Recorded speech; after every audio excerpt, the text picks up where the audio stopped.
Assalamualaikum warahmatullahi wabarakatuh. Selamat pagi Bapak Ibu dosen pembimbing dan teman-teman sekalian. Pada kesempatan ini kami ingin mempresentasikan hasil dari kuliah kerja praktek kami yang berjudul Aplikasi Pengelolaan Koperasi untuk SMPN 30 Integrasi. Koperasi sekolah merupakan salah satu sarana penting dalam mendukung kebutuhan siswa dan guru, mulai dari penyediaan alat tulis hingga pengelolaan dana simpan pinjam. Namun, pengelolaan koperasi secara manual seringkali menemui berbagai kendala, seperti pencatatan transaksi yang tidak efisien, kurangnya transparansi data, hingga laporan yang memakan waktu. Untuk mengatasi tantangan tersebut, kami mengembangkan sebuah aplikasi yang berbasis digital bernama Kopser.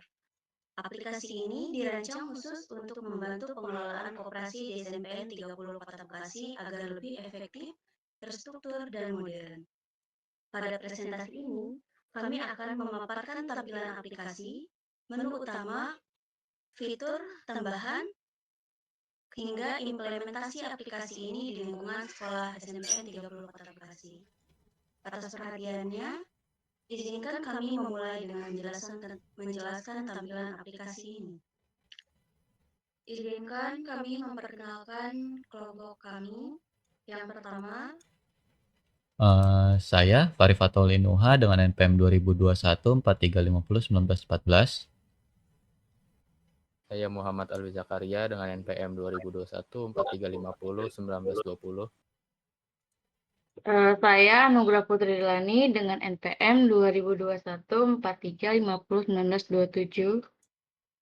Saya Bagus Dwi Pratama dengan NPM 2021 4350 1932.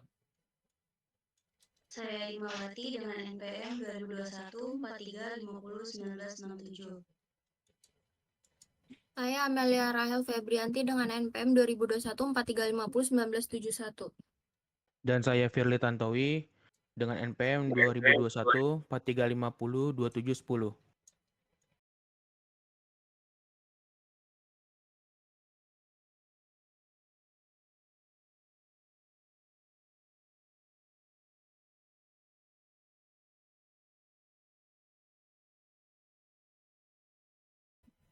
Baik, di sini ada tampilan login admin. Untuk mencoba masuk ke menu atau beranda aplikasi koperasi ini. Coba kita masuk dulu. Masukkan username password. Klik login. Akan muncul beranda dari aplikasi Kopserve yang kami buat. Di sini di beranda ada menu anggota, menu pinjaman, menu angsuran, stok, laporan, simpanan, sistem penarikan, dan sistem kasir. Ke menu pertama yaitu anggota.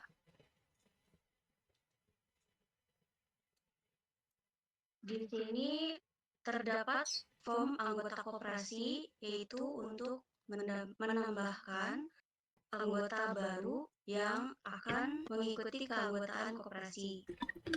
Bisa kita klik tambah untuk memasukkan ID anggota, klik tambah juga untuk memasukkan ID user secara otomatis, tulis nama anggota,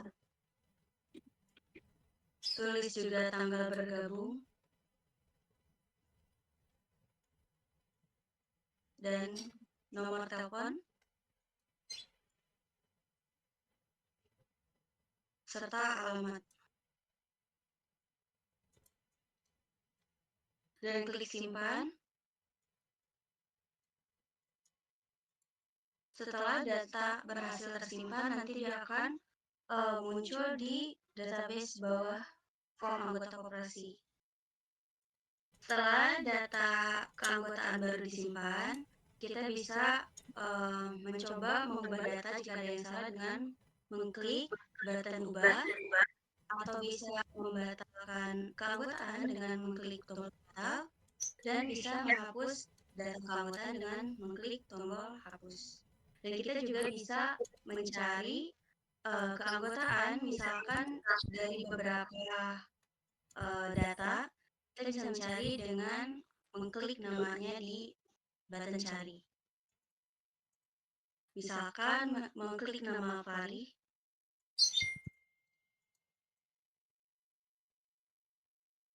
Setelah dicari, dia akan muncul dengan nama anggota Fahri. Selanjutnya ada menu pinjaman yang akan dijelaskan oleh teman saya. Penelit, persilahkan. Selanjutnya, tampilan pinjaman. Tampilan di atas digunakan untuk mengelola data pinjaman anggota koperasi, khususnya dalam proses pencatatan, pencarian, penyimpanan informasi. Berikut isinya. Ada ID pinjaman yang dapat ditambahkan secara otomatis, ID anggota yang dapat dicari secara otomatis juga, nama anggota yang harus diinput,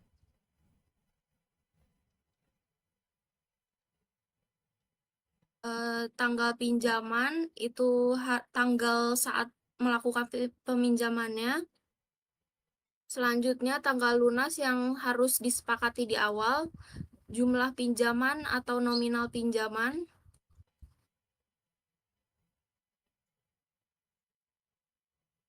dan bunga pinjaman itu otomatis langsung dari aplikasinya. Di sini terdapat button, disediakan 2 button, yaitu simpan dan batal. Tidak terdapat button hapus atau edit untuk meminimalisir data hilang atau data yang diedit ulang. Ada juga button cari sama seperti awal tadi, tinggal masukin nama, itu nanti muncul data pinjamannya. Terdapat juga di tabel pinjaman, ada ID pinjaman, ID anggota, nama anggota, jumlah atau nominal, tanggal pinjaman, dan tanggal lunas. Selanjutnya akan dilanjutkan oleh teman saya. Oke. Saya akan menjelaskan form angsuran ya. Di mana fungsi form angsuran ini bertujuan untuk mengangsur dari pinjaman yang telah kita pinjam dari pihak koperasi, di mana berisi ID angsuran, nama anggota, ID pinjaman, tanggal bayar, dan jumlah. Bisa diisi? Untuk sekalian. Untuk pengisiannya, ID angsuran, nama anggota, dan ID pinjaman itu akan otomatis ketika kita mencari peminjam, dan tanggal bayar akan diisi langsung oleh kita kapan kita akan membayar angsuran tersebut, dan jumlahnya, dan untuk jumlah akan kita isi sejumlah dari apa yang kita angsur, yang akan kita angsur pada hari itu juga. Bisa kita simpan. Oke. Di sini untuk pembayarannya itu harus cash ya. Jadi di mana bila ada yang bertanya, ini bisa nggak diambil dari tabungan atau simpanan tabungan? Nah, ini kan koperasi ya, jadi ada sistem simpanan tabungan. Bisa nggak kira-kira diambil? Bisa, tapi tabungan harus ditarik dulu gitu. Jadi ditarik dulu dari tabungan, terus diberikan lagi secara langsung untuk melakukan sistem angsuran. Jadi nggak bisa langsung dipotong dari tabungan, tapi harus ditarik dulu kemudian diberikan. Itu aja informasi yang bisa diberikan. Untuk tombol hanya ada 3 termasuk cari, di mana tombol simpan dan batal, di mana untuk tombol ubah dan edit tidak, tombol hapus dan edit tidak ada, karena untuk seperti sebelumnya meminimalisir terjadinya penghapusan data atau ya kecurangan lah bisa di. Untuk tombol cari kita seperti tadi menggunakan nama, bisa mencari dengan nama, di mana ketika mencari nama sesuai yang kita inginkan maka akan muncul namanya apabila memang ada di dalam tabel tersebut, di dalam data tersebut ketika kita mengangsurnya. Bila tidak ada maka akan kosong. Ya, coba namanya tidak ada ya. Oke, bisa dilanjut ke form berikutnya, simpanan, yang akan dijelaskan oleh teman saya. Di sini ada tombol simpan yang akan menuju ke penyimpanan tabungan. Di sini ada simpanan wajib, sukarela, berjangka, dan tabungan biasa. Untuk wajib ini akan dibayarkan setiap anggota koperasi ya. Di sini bisa diinput, ada tombol tambah sebagai menambahkan ID otomatis. Lalu di sini ada cari anggota untuk mencari anggota yang sudah terdaftar di dalam koperasi ini. bisa diisi. Lalu tanggal simpanan wajib adalah tanggal yang harus dibayarkan setiap bulannya. Lalu jumlah simpanan wajib adalah eh, angka duit yang harus dibayarkan setiap anggotanya. Bisa disimpan. Untuk tombol cari sama sistemnya sama seperti sebelumnya. Jadi tidak perlu saya jelaskan kembali. Lalu di sini ada tombol simpan, batal, dan kembali. Untuk kembali akan kembali ke menu sebelumnya. Nah, di sini ada simpanan sukarela. Simpanan sukarela adalah simpanan yang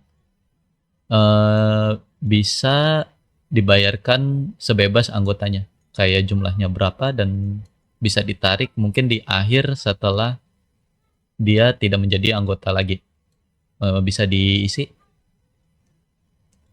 Untuk ini, oh ya, untuk di sini sistem ID simpanannya secara otomatis ya, jadi tidak ada tombol tambah lagi. Jadi ketika saya menginput data yang belum ada akan dimulai dari angka ID-nya itu 1. Lalu jika datanya sudah ada akan nambah jadi 2. Untuk tanggal simpanan sukarela ini adalah tanggal untuk dibayarnya. Dan jumlah simpanan adalah jumlah uang yang akan dibayarkan. Bisa disimpan. Oke. Untuk tombolnya sama seperti sebelumnya, ada simpan batal kembali, dan untuk carinya sama seperti sebelumnya. Kembali. Lalu di sini ada simpanan berjangka. Untuk tombol cari anggotanya sama seperti sebelumnya, di mana mencari anggota yang sudah terdaftar ya. Ada simpanan berjangka adalah waktu ketika kita menyimpan uang tersebut di koperasi, lalu jumlah simpanan berjangka adalah uang yang diserahkan kepada koperasi tersebut. Bisa diisi berapa pun. Lalu untuk waktu persetujuan penarikan adalah tanggal di mana kita akan menariknya sesuai dengan persetujuan yang kita lakukan di koperasi. Misalnya di bulan depan atau di tanggal berapapun itu. Lalu bisa disimpan. Di sini tombolnya sama seperti sebelumnya aja, kayak cari menggunakan nama, terus ada tombol simpan, batal, dan kembali. Dan coba kembali, lalu di sini ada tabungan. Tabungan adalah yang bisa diambil kapanpun itu. Untuk cari anggotanya sama seperti sebelumnya, dan ID tabungannya juga otomatis. Lalu tanggal simpanan tabungannya adalah waktu yang disetorkan, lalu saldo yang ingin disimpan adalah saldo yang ingin disimpan di koperasi tersebut.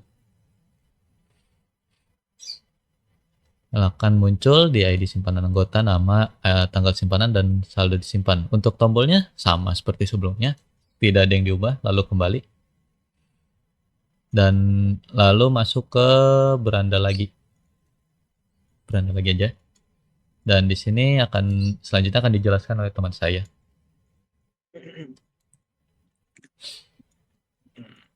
Di sini ada menu penarikan yang digunakan untuk menarik uang yang sudah disimpan pada menu simpanan tadi.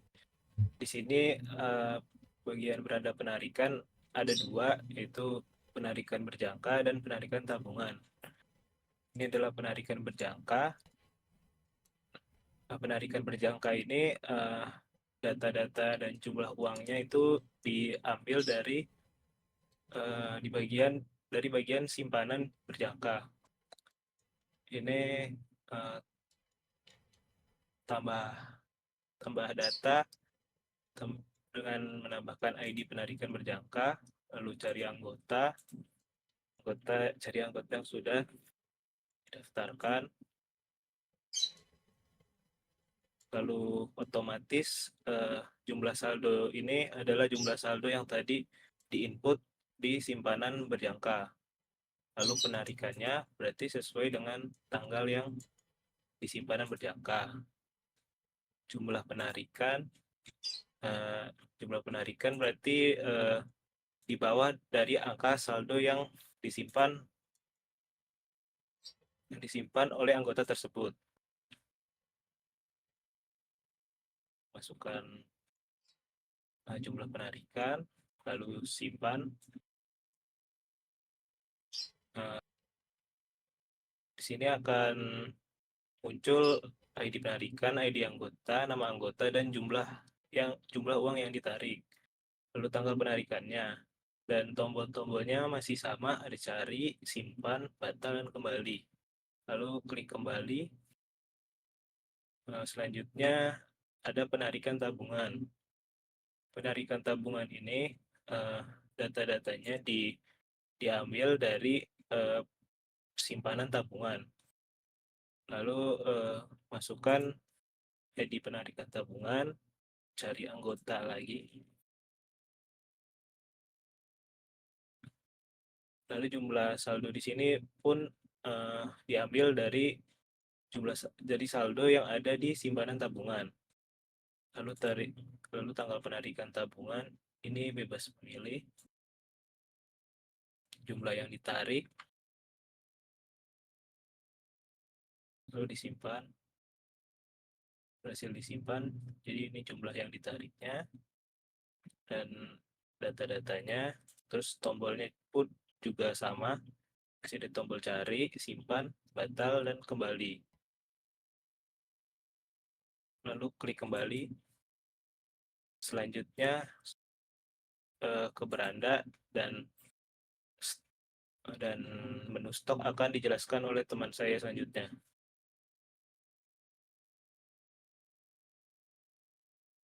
Baik, buka gitu.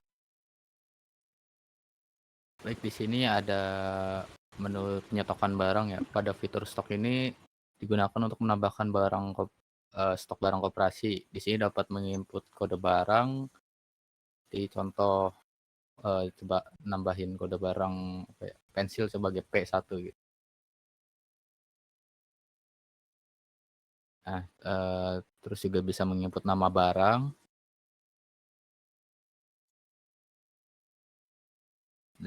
dan jenis barang sebagai kategori. Contohnya seperti pensil ini alat tulis. Lalu di sini ada juga harga beli barang tersebut. Ya. Dan ada harga jual dan stok barang simpan. Di sini tombol-tombolnya ada tadi simpan untuk menyimpan ke tabel di bawah, lalu ada tombol ubah untuk mengubah, misalnya ingin mengubah harga beli atau harga jual atau kategori barang tersebut. Dan sini tombol batal untuk membatalkan penginputan. Lalu juga ada tombol hapus untuk menghapus barang yang ada di tabel. Di bawah juga ada tombol cari, ya fungsinya sama seperti sebelumnya ya. Di sini untuk mencari barang yang ada di tabel. Lalu kembali lagi. Menu kasir. Ya. Lalu di sini ada menu kasir. Menu kasir ini berfungsi untuk melakukan transaksi penjualan. Ini berhubungan dengan menu stok sebelumnya ya. Coba langsung tambah barang dulu deh. Tambah kode barang. Tadi kita sudah menginput pensil, di sini bisa dicari. Nah, nama barang dan harga beli serta harga jual akan langsung terinput secara otomatis. Lalu di bawah ada bisa ditambahkan jumlah belinya berapa.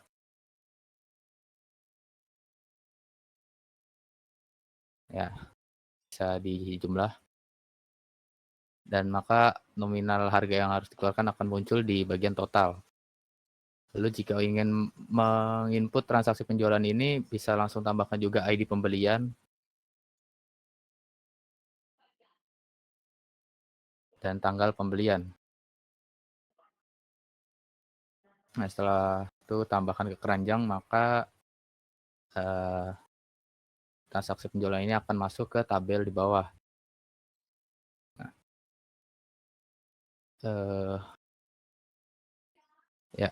Lalu di sini ada juga tombol simpan. Jika melakukan penyimpanan, maka total harga yang dikeluarkan akan muncul juga di bagian kanan bawah itu. Nah, akan muncul di sana. Di sini ada tombol batal juga seperti sebelumnya untuk melakukan membatalkan penginputan, dan juga tombol hapus untuk menghapus data yang ada di tabel tadi sebelum disimpan. Nah, selanjutnya ada menu laporan yang akan dijelaskan oleh teman saya.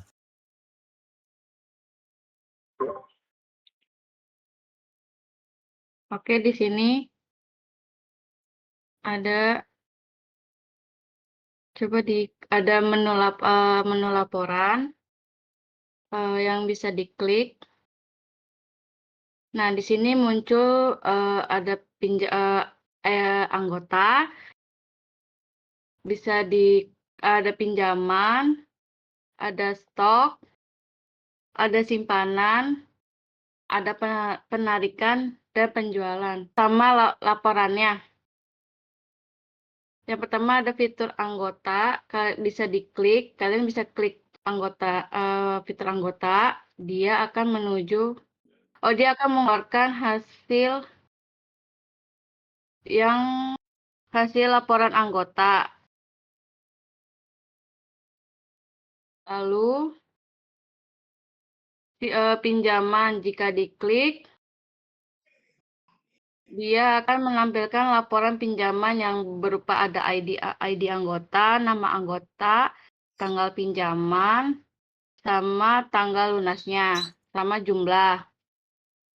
Lalu ada bagian fitur stok dulu. Fitur stok ini dia muncul ada laporan stok, itu ada kode yang berupa kode barang sama nama barang. Nah, barangnya itu ada apa ini? Pensil ya? Iya. Pensil itu jenisnya alat tulis, terus harga belinya itu sekitar 2.000. Harga yang dijualnya itu 4.000 dengan jumlahnya itu 5. Lalu ada fitur simpanan. Fitur simpanan ini dia muncul seperti tadi, itu laporan simpanan yang berupa ada ID anggota dulu, terus tabungan, ID simpanan, tanggal simpanan, saldo simpanan itu berupa 4.000, terus berjangka itu ada ID simpanan yaitu 1, tanggal simpanan yaitu tanggal 1, jumlah simpanan itu berupa 2.000 dan tanggal penarikannya. Terus di sini ada laporan penarikan. Laporan penarikan itu ada sama kayak tadi, ada ID anggota, tabungan, sama ada ID penarikan. Terus jumlahnya itu di sini penarikannya ada 3.000. Terus tanggal penarikannya ada tanggal penarikan sama jumlah penarikannya yaitu sesuai yang diinginkan atau 3.000.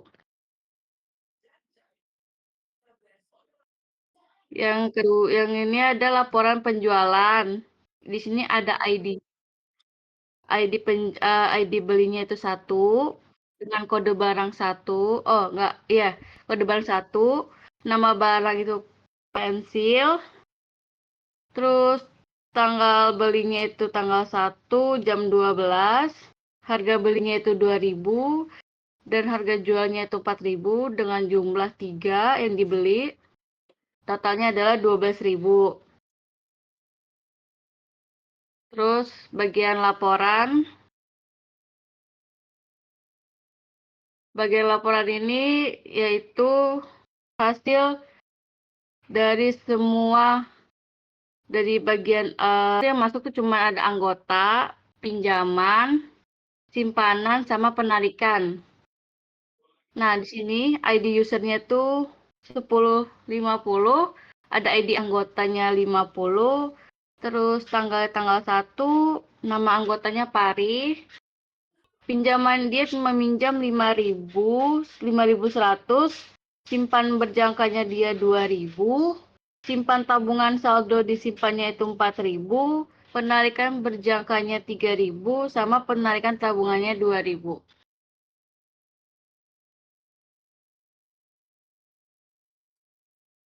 Baik, terima kasih.